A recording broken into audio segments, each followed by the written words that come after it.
Hello दोस्तों, स्वागत है आप सभी का। बिहार पुलिस स्पेशल जीके के लिए लेकर आ चुके हैं आप सभी को इम्पोर्टेंट क्वेश्चन जो है टॉप टू 50 क्वेश्चन सिर्फ जीके का है। और आप लोग सिर्फ जीके पढ़ते हो, साइंस को भी ज़रूरी है क्योंकि 30 जीके जो है आप सभी आसानी से मार सकते हो। लेकिन साइंस की बात की जाए तो साइंस में जो है क्वेश्चन फंसते हैं, तो इसलिए आप सभी को लेकर आएंगे शाम को 6 बजे। आप सभी को यहाँ पर साइंस का सिर्फ प्रश्न आप सभी को लेकर आने वाले हैं 50। तो आप लोग चैनल को सब्सक्राइब जरूर कीजिएगा और वीडियो को लाइक कर दीजिएगा ताकि हर वीडियो का नोटिफिकेशन आप सभी को यहाँ पे मिल सके।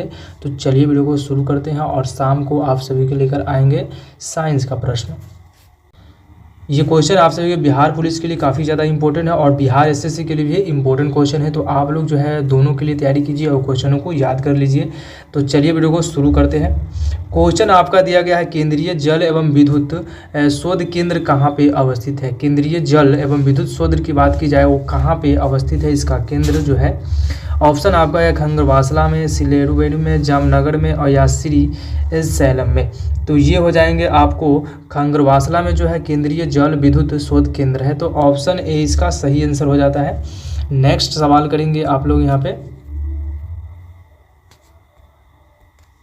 प्रश्न है कि हड़प्पा सभ्यता संबंधित है। हड़प्पा सभ्यता जो है संबंधित है वो किस युग से संबंधित है।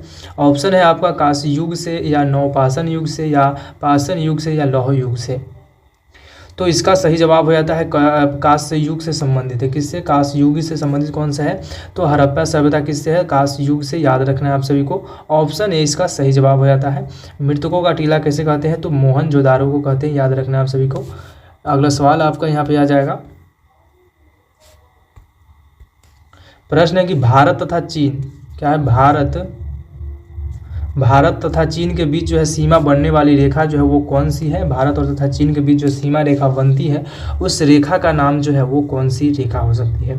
ऑप्शन है आपका कि रेड क्लिफ रेखा या मैकमोहन रेखा या डुरंड रेखा या स्टोफोर्ड रेखा। तो भारत और चीन के बीच बनने वाली सीमा रेखा जो है कौन सी है? तो याद रखना है मैकमोहन रेखा। कौन सी रेखा? मैकमोहन रेखा जो भारत और चीन के बीच बनती है। रेड क्लिफ रेखा की बात की जाए तो भारत और पाकिस्तान के बीच बनती है। याद रखना है पाकिस्तान के बीच, भारत और पाकिस्तान के बीच बनती है। डुरंड रेखा की बात की जाए तो डुरंड रेखा जो पाकिस्तान और अफगानिस्तान के बीच बनती है। इसको याद रखना है। इन तीनों में से एक सवाल आपको हमेशा पूछे जाते हैं। अगला सवाल करेंगे आप लोग फिर से यहाँ पे। प्रश्न है कि चीनी यात्री हैंसोंग जो थे भारत का भ्रमण किए थे। भारत का भ्रमण किए थे वो किसके शासन काल में भ्रमण किए थे?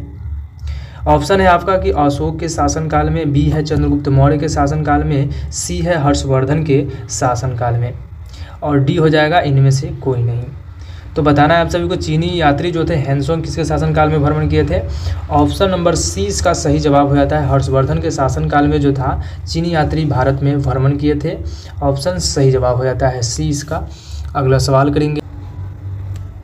अगला सवाल आपका यहाँ पे आ जाएगा कि संपूर्ण क्रांति का आह्वान जो किसने किया था? संपूर्ण क्रांति का नारा किसने दिया था? ऑप्शन है ए आपका महात्मा गांधी द्वारा, भगत सिंह या भीमराव अम्बेडकर या डी जो है जयप्रकाश नारायण। तो संपूर्ण क्रांति का आह्वान जो किसने किया था?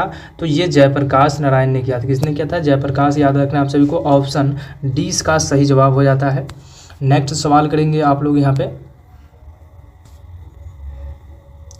प्रश्न है आपका कि विक्स ऑफ फायर के लेखक जो कौन है? विक्स ऑफ फायर के लेखक कौन है? ये किनके द्वारा लिखा गया है? ऑप्शन है आपका एपीजे अब्दुल कलाम, बी है अरुंधति राय और सी जो है जवाहरलाल नेहरू और डी राजीव गांधी। तो विक्स ऑफ फायर के लेखक जो है वो कौन हो जाएंगे? तो एपीजे अब्दुल कलाम हो जाएंगे।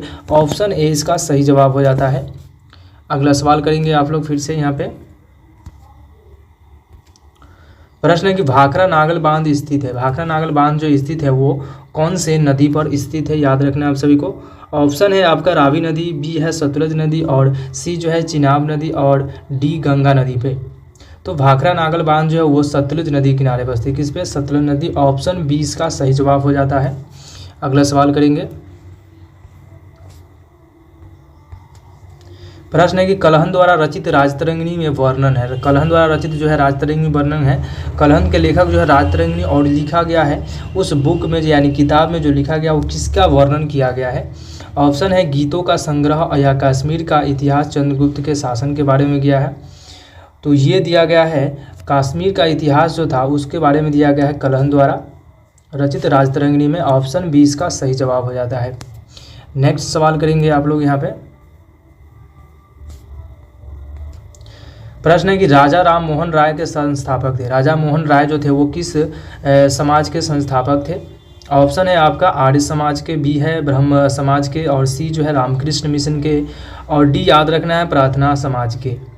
तो राजा राम मोहन द्वारा समाज का स्थापना किया किस समाज का? तो ब्रह्म समाज का स्थापना किए थे।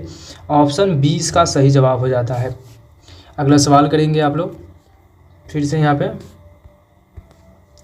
प्रश्न है कि मैग्नीनॉट रेखा किस देशों के मध्य स्थित है? मैग्नीनॉट रेखा की बात की जाए वो किस देश के बीच स्थित है? याद रखना है आप सभी को।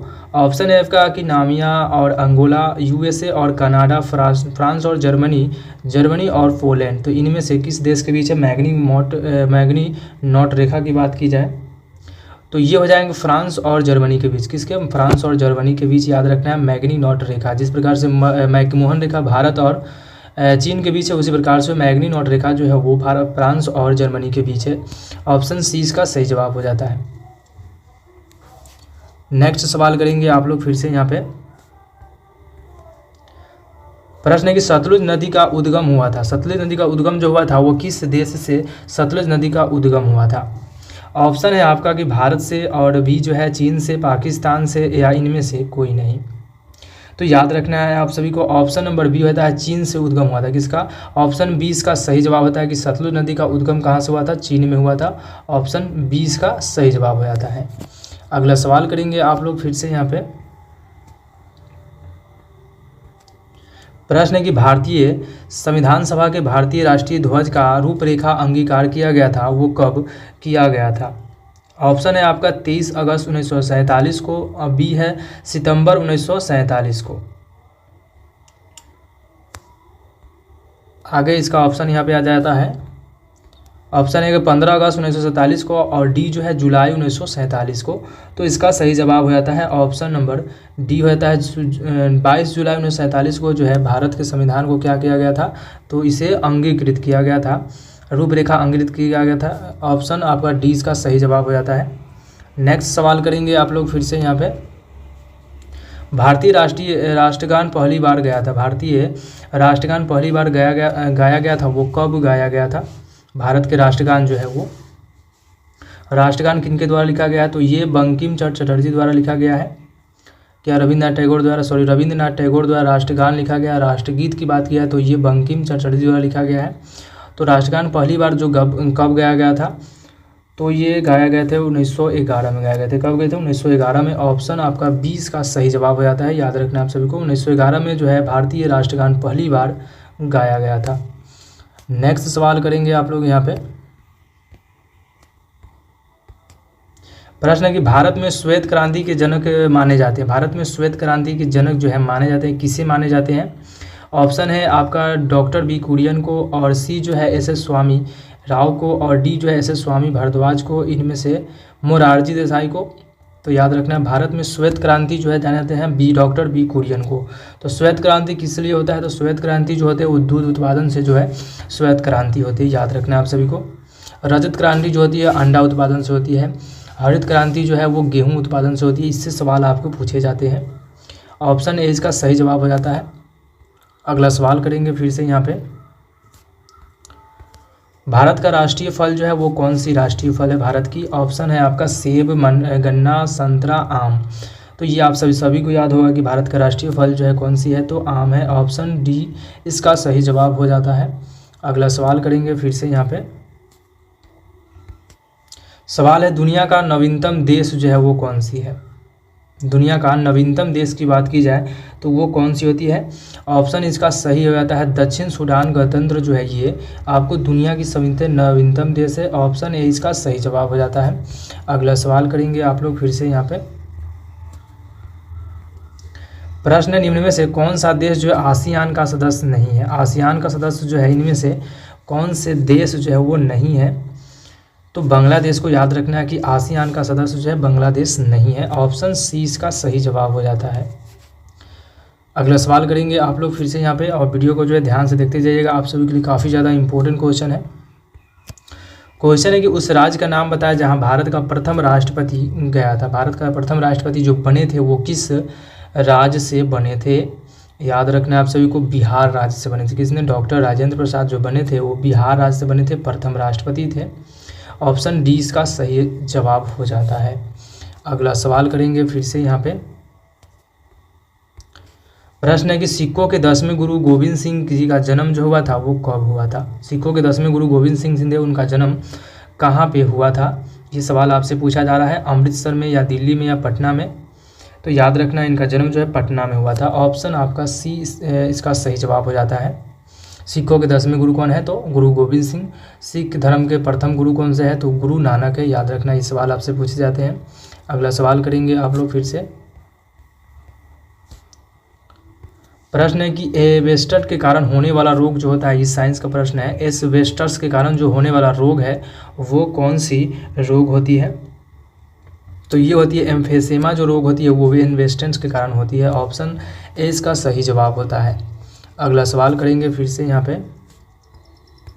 प्रश्न है कि इंसुलिन उत्पादन होता है, इंसुलिन जो उत्पादन होता है वो किस में इंसुलिन उत्पादन होता है? तो ये उत्पादन आपको पेनक्रियाज या अग्नाशय में होता है। किस में होता है? पेनक्रियाज और अग्नाशय में होता है। पेनक्रियाज याद रखना है आप सभी को। ऑप्शन डी इसका सही हो जाता है।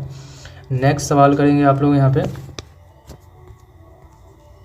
प्रश्न है कि मनुष्य के शरीर में पैरों की हड्डियां जो होती है किस प्रकार की हड्डियां होती है? मनुष्य की शरीर में पैरों की हड्डियां होती है वो किस प्रकार की हड्डियां होती है?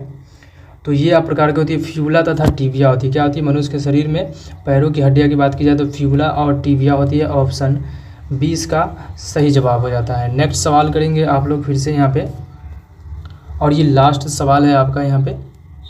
प्रश्न है कि विटामिन ए की कमी के कारण जो होता है वो कौन सा रोग होता है विटामिन ए की कमी से? तो ये होता है नाइट ब्लाइंडनेस होता है। ऑप्शन ए इसका सी इसका सही जवाब होता है। नाइट ब्लाइंड यानी रौतंधी जो होती है विटामिन ए की कमी से होती है। ऑप्शन सी इसका सही जवाब हो जाता है। आज के इतना ही, मिलते हैं नेक्स्ट वीडियो में। वीडियो अच्छी लगी तो वीडियो को लाइक कर दीजिएगा, चैनल को जो है सब्सक्राइब जरूर कीजिएगा ताकि हर वीडियो का नोटिफिकेशन आप सभी को मिल सके, आप सभी का प्यार हमें मिल सके, क्योंकि वीडियो बनाते हैं आप सभी के लिए। आप सभी का रिजल्ट फिक्स है कि होने वाला। चलिए मिलते हैं नेक्स्ट वीडियो में।